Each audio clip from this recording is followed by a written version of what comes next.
Oh,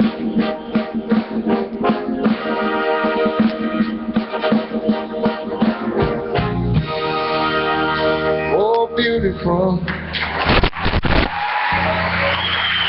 Oh, evil in liberating strife. All right, welcome back to the show, folks. That's right, you got the American Adversaries in drive time here on AM 660. The Answer, 407-774-8255. The reason I'm using that bump tonight is because, God bless America, we are seeing some really, in light of what happened, we are seeing some really tremendous things happening.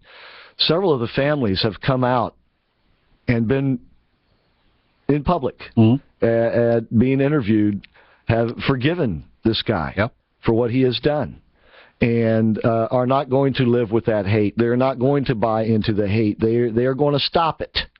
And by the way, I believe I said Charlotte earlier. It's Charleston. Right. I'm sorry, I got my CH's mixed up there. Well, but it's that little ire. There it works its way up on you. That's it. Yeah, it comes right on it.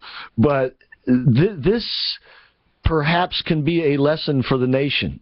You know, I've been saying this ever since the Trayvon Martin thing. I'd still like to get George Zimmerman or the Trayvon's parents in here and ask, would you forgive one another? Would you ask for forgiveness from the other? Because that, at the end of the day, is what we so very much need to do to turn the tide. And that turns the tide on people like Obama. You see, that is what Obama, that would be leadership. Yep. You see, coming out and asking for understanding, asking that we forgive one another, because that is the strongest medicine to counteract this violence. Which, by the way, once again, he misled us. Do you know what year that the highest rate of these type of shootings occurred in? No. Take a guess. Now? No. Lucas, take a guess, please. Do I have a field of years that I can come on now, that's cheating. Just take a guess. This guy's second run here? Take a guess. 5, 4, 3. 2012. Nick? 1923.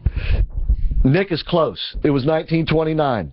Oh. 1929 was the peak year of... How did you know that? I don't know. I was thinking gangsters shooting each other up. That's well, okay. and it was. Well, it makes sense, yeah. And killing civilians too. Yeah. Roaring 20s. And since then, the incidences have basically nothing is a straight line down, but they have basically been going. The trend has been down ever since. Okay. And a lot of it has to do with changing attitudes, but a lot of it also has to do with the criminals are up against better armed citizens. Okay, didn't they eliminate prohibition back then in 29 too? So, yeah. So people were allowed to drink again, so... Well, that's an argument that I've been making about prohibition today, why we need to lift prohibition today, but that's a whole different day, okay? But we'll get back to that. That's a different bag of tricks. Exactly, it is. Because I want to, once again, focus on what the families of the people who were killed in that church are doing. They are setting a different tone. Now, it's up to the rest of us, first of all, if we're going to hear that tone, and then if we're going to join in with that tone. And we all have a little that we could forgive, and we all have a lot that needs forgiven, right? Oh, gosh, yeah. So let's get to it. And that's what these people are doing. And that is what will silence the fools like Jesse Shakedown Sharpton. I mean, Jesse Shakedown Sharpton. Well, you know who I'm talking about.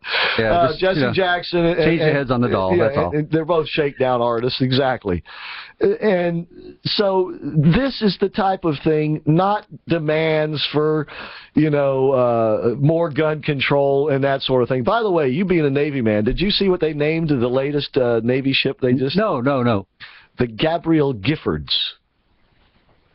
Gabriella Giffords. Gabriella Giffords. Congresswoman who got shot out in Arizona, right? Yeah. Okay. Yeah. But it's a ship, though, so it's just a target to me. Remember, I wrote submarines. That's Anything right. that floats on top of the water is a target. But anyway, it is, in light of what happened, it is one of the most hopeful signs I've seen in this situation since this president took office. Well, as you alluded to, I was in the Navy. I was stationed in Charleston for a little bit, and I have to say that having lived there for a while, It is probably one of the most benevolent places I've ever lived. The people are so friendly, so nice, and I would expect nothing but this from the people there. Yeah. They're just fantastic. And how smart was that 5-year-old who played dead? Yeah, really. You know, and what is it, you know, in his upbringing that you know, his parents taught him to do this kind of stuff, you know, and he carried it off. How cool was that for him? And I don't think that there's no coincidences, folks, that this happened in a church, and that this is the reaction that we get from the people who are involved and the survivors. Yeah. Okay. Very powerful. Absolutely. All right, when we come back, I want to get into the psychology of the shooter and then the psychology of Rachel Dolezal. And if you need a little counseling,